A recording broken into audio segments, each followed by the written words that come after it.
దాన్ని నిలబెట్టుకొని ప్రజా సేవ చెయ్యాలి అని ఈ ఆత్మీయ సమ్మేళనం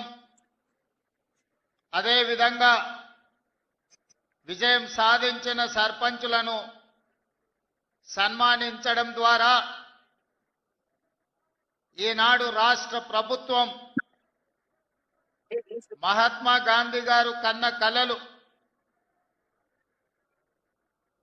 ఈ దేశం యొక్క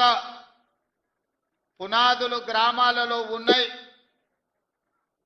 గ్రామాలలో అభివృద్ధి జరిగినప్పుడే ఈ దేశం అభివృద్ధి జరిగినట్టు, అత్యంత నిరుపేదకు సంక్షేమ పథకాలు చేరినప్పుడే